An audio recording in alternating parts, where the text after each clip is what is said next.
Welcome to the REI Hacker Podcast, where we unlock the secrets of real estate success. Join us as we dive into the journeys of top investors, mentors, and industry experts. Learn from their experiences and navigate the highs and lows of the investing world. And now, let's hand it off to our host, Benson Juarez. Welcome, everybody. Thank you so much for being here. I really appreciate you coming to listen to this edition of the REI Hacker Podcast. Today's guest is Dave Kohl. Dave is the CEO of First in Real Estate Marketing. Dave combines his early radio broadcasting experience with 30 years of real estate experience to provide marketing and technology services for real estate investors, developers, and brokers. Dave, sir, thank you so much. Good to see you again. How are things going? Thanks for being with us. Oh, my pleasure, Benson. Great. Always great to talk with you, and hopefully we can bring some good insights to our collective audience, because, there's certainly a lot going on right now. There is. Business is moving so quickly, and there's so many different strategies that people are implementing in their businesses, from, lead generation to marketing. And you've got a really interesting background. You've literally been in the business for over 30 years, started in the early 90s. Like, tell me first a little bit about where you come from, but also too, like, where do you have you seen the most change? Like, you've seen so much happen. What are your insights on how the business has developed over the last 30 years? All right. Yeah, a lot to recap, but I'll try to recap 30 years in like 2 minutes here. So this actually, getting involved with real estate started by accident. And Mhm. so I initially went to college and majored in broadcast communications, was working for radio stations, doing news and sports reporting. And the first, I'll say, quote unquote, accident was I just happened to have had a couple of buddies that both worked for a small manufacturing plant, and they had the opportunity to do a bidding presentation to a larger manufacturer to get them to buy their parts on a regular Mm. basis. And so what they did was they hired me to do their presentation, because in radio broadcasting, if a report is supposed to be 45 seconds, it's got to be 45 seconds. If it's supposed to air at 2:17 p.m., it airs at 2:17 p.m. So this is the discipline that I was brought up with and trained on. So those guys figured, hey, let's get a pro to go in there and do their presentation. So I had to learn about different types of springs and all kinds of, things that was not exactly in my playbook. And so we went to the presentation. It turns out that the people before were still in the process of leaving. And as they're packing up, I see their presentation materials, and I'm like, whoa, tough act to follow here. But I went in, did my thing. We had 3 minutes to present, time for questions, went in, did it, said, hey, guys, I did the best I could. Well, turned out we got the bid. And so the one guy, in saying, hey, thank you, but why did you select us? And the guy said, plain and simple, your presentation. So the light bulb Great. went on that instead of working in radio, maybe I could make some money doing this. The other accident that happened dealt with a company bringing us a use of technology for real estate. And it was a long story, but the reason that got turned down was not because of the technology, but because of the cost. And I had access to other technology that was more cost effective and just went with it. So to condense, the first few years. But now, having said that, Benson, to your question, I'll tell you what's changed. When I started, it was just a couple of years before the internet started to come around and really take hold. So at that time, it was things like, one of the first things I was working on was a recorded telephone announcement service. If you remember the phone hotlines where you drive by, see a house and the phone number and the code number. So Right. that's what I was working on. And I was working more with agents and brokers, because the copy at that time was being written for the newspaper, for the MLS, for a magazine, for a flyer, and not for an audio description. Mm. So it's like you fast forward 30 years from now, and now I'm working on all these things, whether it's for online. I work with a tech team that does, creates virtual reality 360s for proposed properties. And so I'm kind of doing the same thing, but now with all the technology.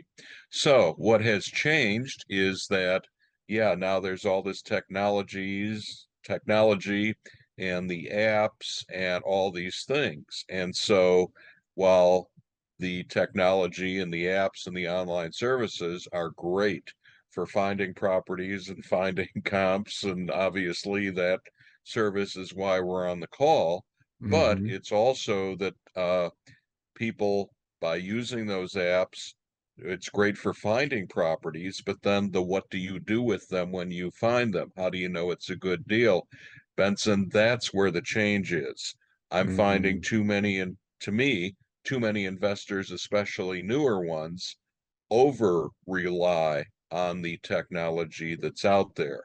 So, as an investor myself, primarily passive, I've got a 401k that I converted to a self-directed IRA. So, what I do is passive. But in working with newer investors and students, what I preach is about researching the properties and sometimes researching the people selling them, who's Mm. buying them, what's going on, getting inside those properties as much as you can. It's if I'm going to talk to a broker about a property, quite honestly, I want to know more about that property than the broker does and be asking him or her more to verify, does he or she know what they're talking about? Are they validating my findings as opposed to, hey, what do you recommend? And this is the thing. And it also, Benson, it comes up with even with Privy, that in talking about that it's kind of the idea of some investors, oh yeah, I've got a guy, he sends me all these deals. And I'm like, well, the guy sending you these deals, wouldn't he or she want them for themselves? So you're getting somebody else's rejects. The challenge is to find the deals on your own and then be able to validate them. Well, not necessarily. I mean, I think that people kind of figure out where they fit in the ecosystem, and a lot of people who do lead gen don't have the resources to take the deals down themselves. Um, that's just kind of normal, right? Which is why the whole wholesaling world even exists. Um, so yeah, maybe they could take them down. Maybe they're rejects, maybe they're not. But every property is a deal at the right price, right? That's what we Right. know. So, if you can negotiate a better deal on a lead, that maybe was somebody else's rejects, then that's fine, because maybe it turned into like a okay deal into an amazing deal because you got a better price and you have better negotiation skills, better sales skills, and and also too, there's all these different exit strategies, right? A property may be a horrible wholesale or a fix and flip because there's not enough margin, but it might be a great rental property. And maybe you can buy that property creatively, leave the existing mortgage in place, and it's at 2.8%, and you can cash flow a bunch of money on that thing. Like, that could be an amazing deal too. So it really depends on the exit strategy, the price, what are the terms on that deal, from a mortgage perspective, and can it cash flow, right? Yes, exactly. Because sometimes I think the art of it, the strategy should be to find a good deal and then run the numbers. So you see you can get a property in for, 65% of the ARV, and know that you can handle the repairs that need to be done and still make your percentage on it. And so that's what you're looking to find, and then maybe run the numbers. Am I better off to flip this? And I've had that happen of you're thinking, oh, maybe I can flip this, and then wait a minute, you look at the monthly expenses, and as I was talking earlier about doing your research, and go, hey, wait a minute, looking at rents in the area, this may be a better rental property, Yeah. and doing those comparisons. And I think that that's a kind of a, newer investor early mistake, but there are some seasoned investors that will do that they're just so determined to flip a property, they may be missing out on a better opportunity for the long term. And even with partnering, because as you know, Benson, with newer investors that, when you don't have all the funds you would like, there's always that, oh man, that's another $100,000. I don't have the funds to get that property. That would be great. So it's kind of knowing who you can partner with and bring it to the table. And so Mhm. there are investors that, they're not exploring the market that you're in, or they're waiting for somebody with credibility to bring them that good deal so they could partner. Or, I may say, hey, Benson, if I go half of the down payment with you, what can we do? Here's this great deal, or just kind of establish those kinds of relationships to get started. And Yep. then as you're going through the transaction process with them, now you're learning. So maybe the next time you find that good deal, you can engineer more of it yourself and keep, kind of growing that way. And so those are things that, I think we're finally starting to see, just based on the economic conditions, is more of that strategy, that partnering that wasn't there, 30 years ago, 20 years ago, without access to all of the information we have. It was more, Mhm. yeah, yeah, Mr. Other Buyer, boy, I don't know, I don't know about this one, and then I'd go buy it for myself.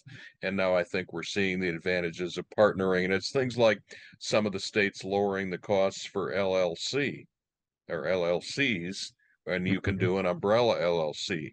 So it's like, okay, hey, I'm going to partner with Benson on this property, and then I'm going to partner with Joe on another one. We form a Yeah. different LLC, and just so that I think, combined is just the kind of the methodology of vetting these properties combined with the new opportunities for partnering and doing the networking and those kinds of things.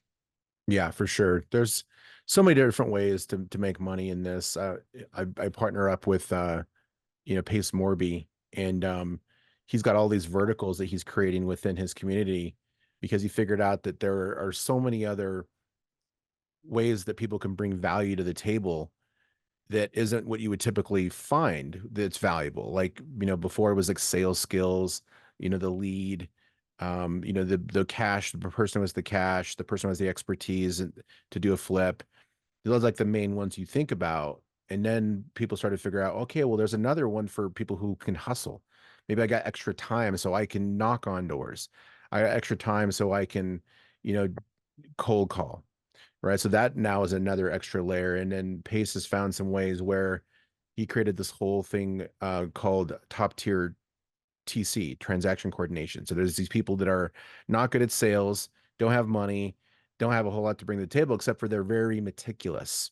So they're good at coordinating transactions. And he created a whole persona around that in training. And then he created this other thing called the Gator community, which is people who have a little bit of cash, not enough cash necessarily to take a whole deal down and do the whole thing, but maybe they could lend, gap funding, or they can do earnest money deposits, right? So it's like there's all these little ways for people to get involved in a transaction now that was completely not typical back in the day. And that's just the evolution of the business. And, we're seeing all these things come in. I mean, with AI, man, like there's so many ways now that you can leverage artificial intelligence to have a conversation with somebody through chat. Or we just were introduced to a product called Prop AI that we're all kind of participating in, that is conversational artificial intelligence. And this computer, you know, artificial intelligence bot called Jen will have a voice conversation with somebody, and it'll go back and forth, and it can negotiate and set up appointments and empathize.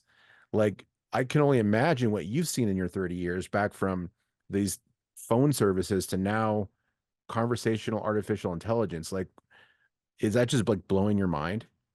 Yeah, it does. In fact, it's funny how obviously you never argue with a client, but one of my favorite stories is to show you how far back I go. I had done some, additional work with kind of, marketing and writing for um, the older lady agent who knew everything types.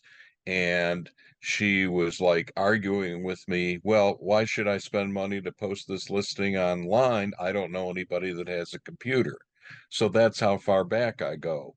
And so, to your point with seeing this, but as I was kind of saying earlier, yes, the technology is good, but it's also to not forget the human angle. Right. And it's the kind of thing where, one, two or three people could come at me with the same AI, artificial intelligence information. So I'm kind of that, be that one that has the unique information so that it's me and makes me want to deal with you. So for example, it's a story that initially I would talk with about when I do marketing or doing work for just for agents and brokers. And that's now there's an element of this for investors. And so a broker I worked with years ago, we actually kind of taught and learned from each other.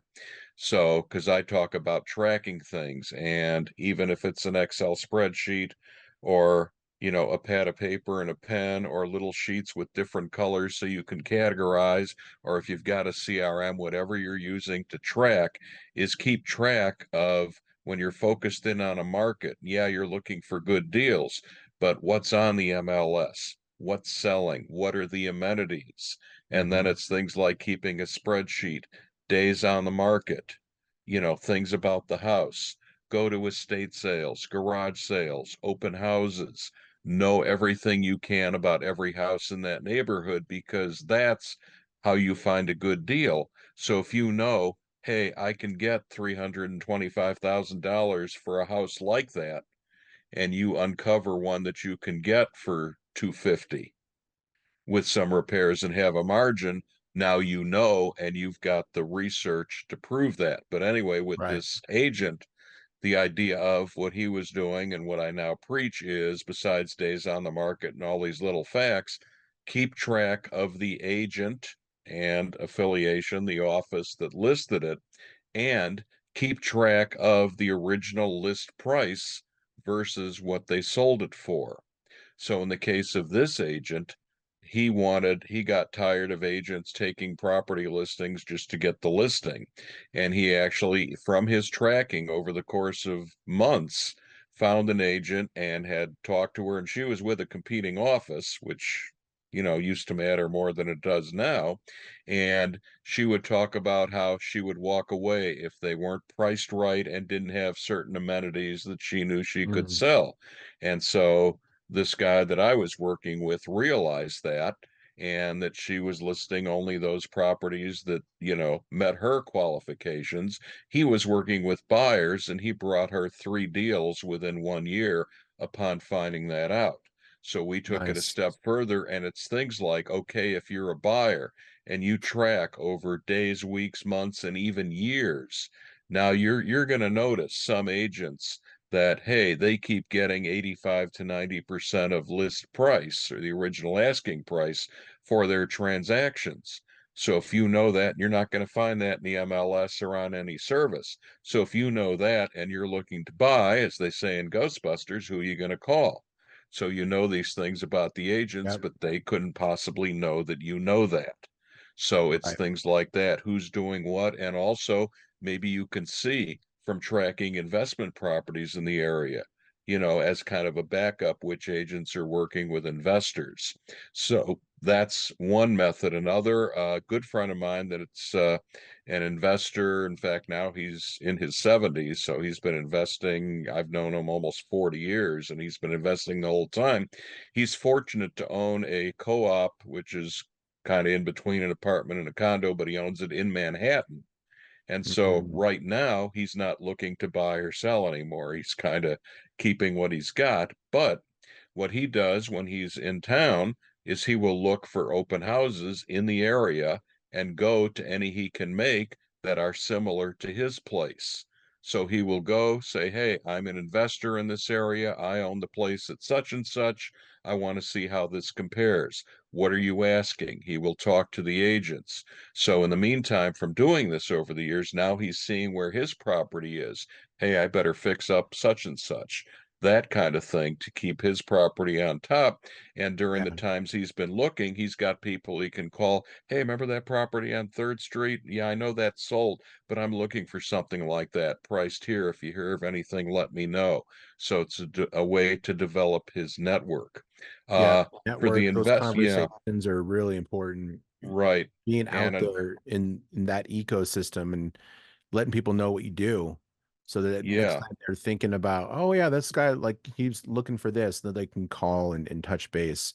But most people just right. aren't willing to put the work in to have those Well, conversations that's and do that long-term networking and business building. right, and they're the ones that are maybe either struggling to get a good deal or they're in a bidding war, that type of thing. And this is what I mean by kind of being out ahead. Another story from contact I know, and this is aimed right at the investors. So a broker in the Midwest did some work for other clients, but in reality got his license so that he could handle his own investments. Oh, by the way, his brother's a general contractor. So you can see Mhm. where this is going. But what he would do, he and his brother actually bought a place that needed significant rehab, a multifamily in the Chicago area. And so as they were planning the rehab, what he did as a broker, he would look at the properties for sale, either go to an open house, but it was multifamily. So a lot of times it was on lockbox. He would bring his brother as the client, and they would go in through the lockbox, look at similar properties in the area. And this way they were able to compare, okay, what does this property have? What do we need in here to make it saleable? And as one example, from one of the times they did that, they saw a property similar, like a block away, that had one of those, in the wall sound systems where you go into the kitchen, you can play the music in the kitchen and Sure. that type of thing. And so they, for the few $100s, they went and ordered that as part of their rehab to be able to offer that like other places had, or if they didn't have it, it was one more amenity for Yeah. them because this was the place that would go to more of a 20 something, 30 something type audience. So the Got it. point here is that, licensed to handle mostly their own transactions, but that's what they were doing with it and scouting Yeah. the property. And so those things made a difference. Yes, they were able to fix up and made a good buck on that property. So yeah, it is that going the extra mile. And Yeah. as Makes great a as it is, and I've difference. seen from like no information to all kinds of information, but it's what you do with it. And it's almost like now you've got to do the be a step ahead of that. And Yeah. that has a lot of benefits. Yep. Yeah, that's just the hustle factor, right? Putting in the extra work, paying attention to what's happening in that local market. And technology and data certainly makes that a lot easier. A platform like Privy, where you can see what other investors are buying, what they're buying them for, sales price, days on market. Like you have all that in one place, and then the ability for them to run comps, analyze a property in anywhere across the United States has been a big game changer for a lot of our clients. From a marketing perspective, where have you seen some advances in technology enabling marketing to be more effective? And what have you seen in that change? Yeah, I've seen a lot, and it's still with even the simple virtual staging. Mm. I know one of the uh, sources that I've been working with has where an investor, an agent, you can take a picture of the empty room and then they'll send it back appropriately furnished and with the design, things like that. But it's also that as far as things that I've seen, because I've been working with the tech team that does the virtual reality and what's called custom interactive virtual staging, actually going back to 2018 and the days when we would kind of rope off an area, put the headset on somebody, and they'd walk around like they're walking around inside the property and could see, the furniture, and we'd bring up a selection panel. They could change the wall colors, but the rest of the room maintains. So I'm seeing more of that where it's That's cool. customized technology. And so, for example, one that we did, and this is why I'm bringing this up, they did where you kind of like enter in a hallway, you go to the left, here's this room that looks, trash. The floors coming off and there's holes in the wall and this whole thing. Then you go across the hall to the right. Here's this amazing fixed up room with all the right furniture and the modern colors. It's the same room. The group that did that were doing a before and after. And Oh, it was the that's idea that VR they headset. used. Pardon me? That's with the VR headset. Yeah, so you could see this and like you would walk or take a few steps, or they'd have like a tile on the floor. You click it and it advances you to the next room. And so their purpose was to show this is what we can do with a property. This is what we are looking for. And so when selling a property, they would, kind of make it look like here's what you can do with the rooms, to create the vision even as it was being rehabbed. And another primary use was to say, this is why you should invest with us. This is what we're going to do to market the property. So they were kind of using it for funding. And that's the thing about being able to be creative and have that something that somebody else does not. Not that only this technology or you have to spend to do it, but I mean, that's the kind of thinking that I've got. Another example, Benson, if I might, which is not geared to the technology, but I did some marketing work for a group that owned a couple of apartment buildings in the same area. They had bought, renovated, and turned around to a positive cash flow within 5 years. They found another building in the same area because with the right research tool, you can find these things, met their criteria. So they brought me in to finish their marketing plan that this is what we did with building A. This is what we did with building A. Here's what we project for this building. Here's the background of the company, which happened to have been the two head honchos. One was a property manager, the other ran a construction company. So they're the perfect people behind this. So at first we did okay for a lender type.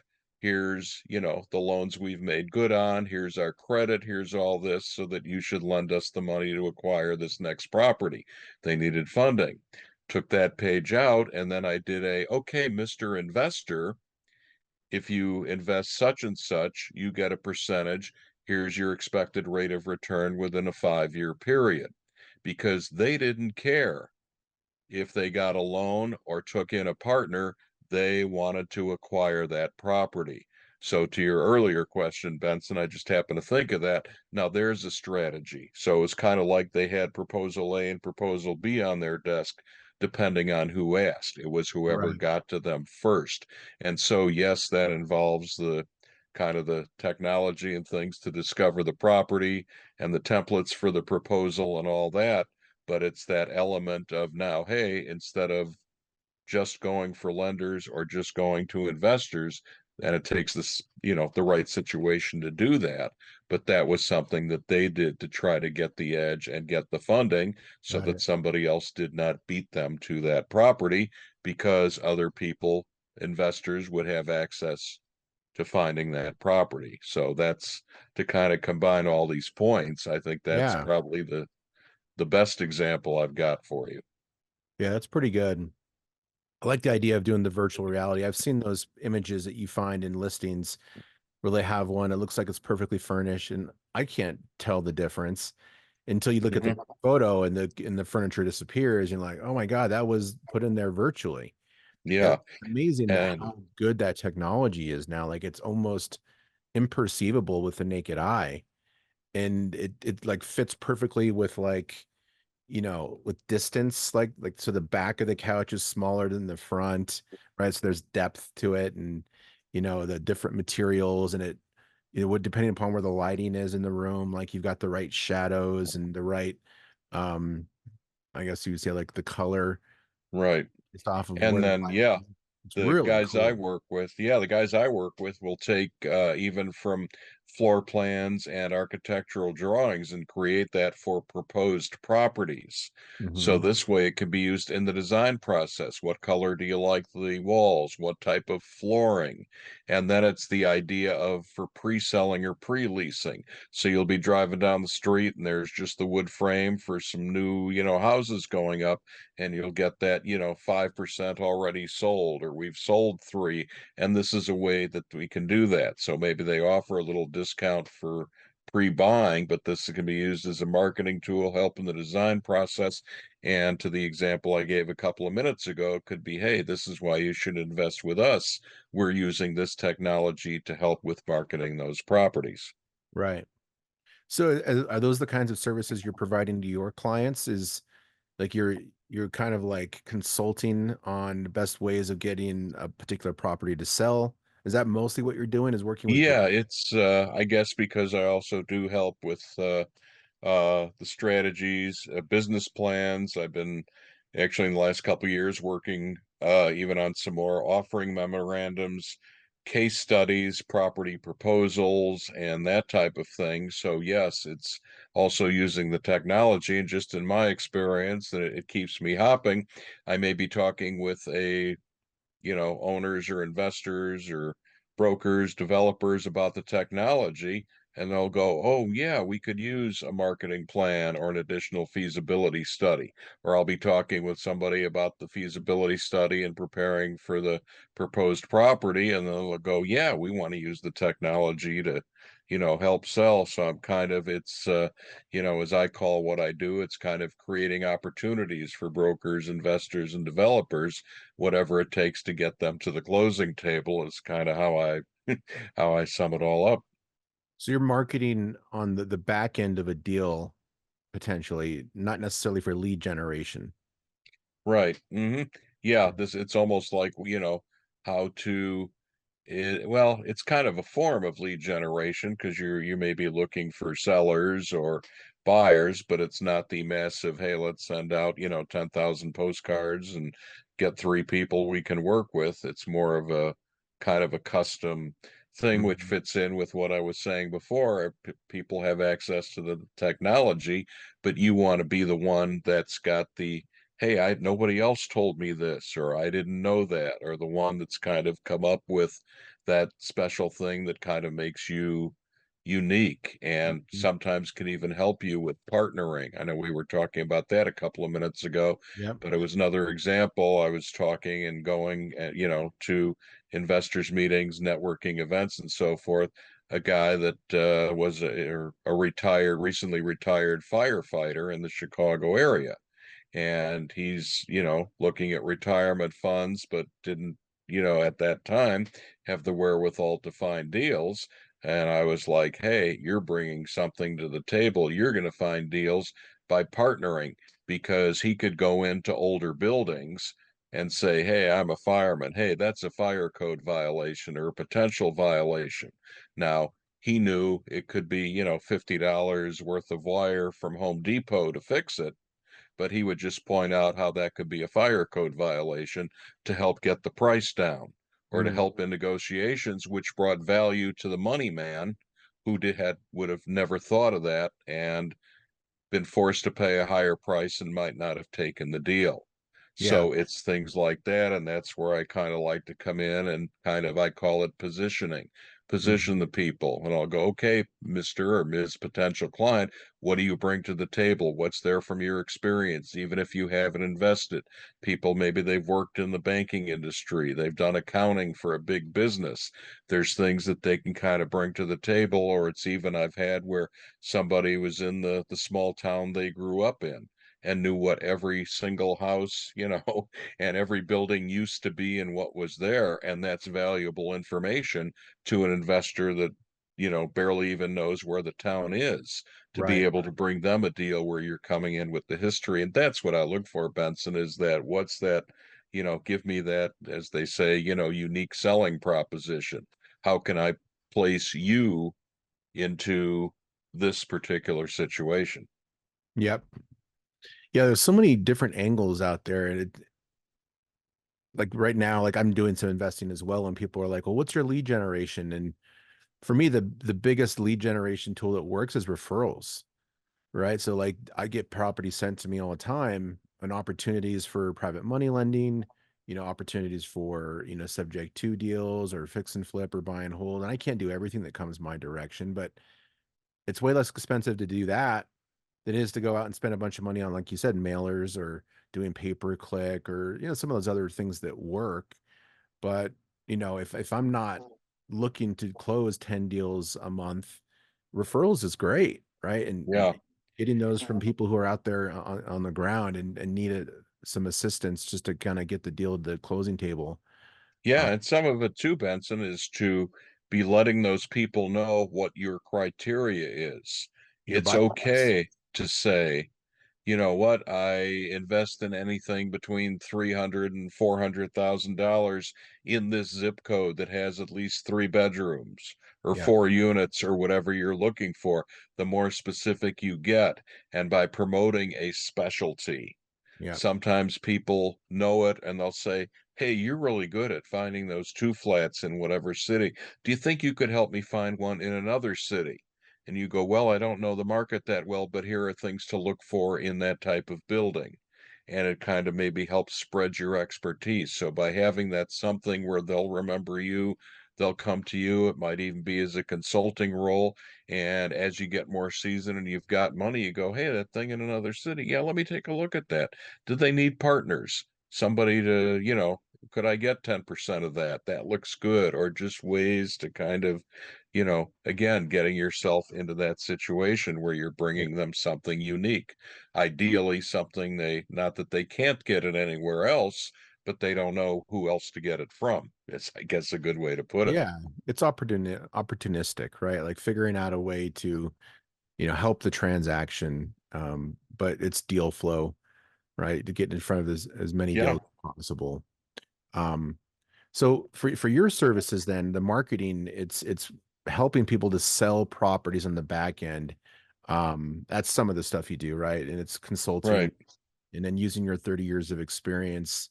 I'm sure it puts you in front of quite a few deals, right? Yeah, Probably mostly it in the does. Chicago And area. sometimes I do. I keep my eyes out for buyers too, where I Mhm. do have people that anywhere from newer investors on up to larger companies that will say, if you find such and such, let me know. Yep. And so it might even be some type of finder's fee or referral fee. Or I even had a situation with, this was a larger mixed use commercial, but I had a situation where I was put in touch with a commercial developer, had, I guess, a potential JV partner that something went wrong at their end, not related to the property, that backed out. These people needed funding. They were put in touch with me to help them find a funding source so they could get this project pushed through. And so the reason that, that I wanted to see this go through was they were going to use a lot of the technology that I had to offer. So I stood the gain to gain. Oh, by the way, the reason I was put in contact with these guys in the first place, the architect who was chomping at the bit to get going is the one that put me in touch with them, knowing that if I got this going, I'd get work, he would get work, and they would get their project done. So these things happen. They don't happen overnight, people. Yep. It's having the contact. Somebody said, hey, I wonder if Dave can help me get this financed, and then pointed out the benefit that we would all get the work for doing that. So Yeah. these are things that just happen with networking and staying in touch, where it's not constantly hounding people, but staying in touch with, legitimate opportunities. So as I say, and I point out, especially when working with agents, whether they're just investors with their license, is don't make a lot of the agent mistakes out there of things like, for example, with me, my wife and I had moved into a townhouse years ago. And exactly like a month or 4 or 5 weeks after we moved into a new townhouse, I get a postcard from the agent that handled it saying now is the time to sell. So it's kind of like, you got your database, know who you're going to contact for what reason. So this way you should have it in your notes, in your files. Hey, if I find a property with this, I need a partner. I'm calling this guy and that lady. So it's Nice. also the kinds of things I help people with, but that's what you need to know because to your point, Benson, if you're getting, lists of properties that are twice your price range or nowhere near what you're looking for, there comes a time when you're going to go, oh, this guy, and not even open the email. Yep. But if you're getting it from somebody that, hey, you've done 3 deals with, when they send it to you, it's something right up your alley, you're going to open it. So, and these are things that I help with, even with segmenting the database. And don't be sending out, Happy Father's Day cards to everybody that's a guy, because they don't all have kids. And just doing all these things to say, okay, does this person buy? Does this group buy? So you know who you're sending to. And even on social media, what you're posting. Post about the type of properties you work with, or the Right. market that you're doing. So that's the kinds of things where I've done some, I guess you can say, consulting type work of doing that. And because of my broadcasting and presentation experience, I've also worked with, I guess we'll say, students, agents, and investors, with even like the personal speaking coaching, or you've got this great deal, here's how to present it, both from the print side to make it have the right information in there to make it appealing, but then from the presentation side, it's not public speaking coaching of going la la la into a microphone. It's getting your bullet points, making sure you're getting the points out there about a property that makes it, distinct. And it's kind of along the lines of, investors. I was saying earlier, that's, Dave, I found this great deal, let me send you a picture. It's like, I don't care what it looks like, tell me how I can make money off it. Right. And so I, kind of helping with that as well, which is nice. And I'm actually looking to do more of that, just so that it's less dependent on rates going up in some of these Oh, different yeah. markets. Very cool. Well, for those people listening right now, if you think that Dave could be valuable for your business in the marketing functions, the consulting functions, he's in the Chicago market. Dave, if someone wants to work with you or find you, how can they find you? Well, they can start with firstin.com, FIRSTIN.com, like we're first in marketing, first in line. And that's I would have to say, the best way. Or I'm on LinkedIn and whatever we're calling Twitter these days. So some feeds and comments on there. So welcome to connect with me on there. I do like to connect, and even with LinkedIn, I do not do LinkedIn Premium, because I want everybody to be able to contact me and not just huge executives. So I do like to be contacted, and I actually like to work with connections, and I'll message them, how can I help you? How can we work together? And I've had that happen where it's led to something where they're not trying to sell me, I'm not trying to sell them. It's how can we both get checks from other sources or work to get a deal done. So I do like to do that. So those are the best ways. Amazing. Well, Dave, thank you so much for taking the time to share your experience with us. And it sounds like you've got just a wealth of knowledge in all things marketing and, the technology aspect as well, and the consulting. For those of you that are watching this right now, thank you so much for listening to this edition of the REI Hacker Podcast. Keep an eye out for more episodes of engaging individuals who have experience in real estate investing and marketing, and other service providers and influencers and mentors and coaches in the real estate investing and entrepreneurial spaces. So thanks again for listening, and we'll see you on the next podcast. Take care. That's a wrap on today's Real Estate Revelations. Thank you for tuning into the REI Hacker Podcast. Remember, every property has a story, and every deal is a lesson. Until next time, keep hacking the real estate world.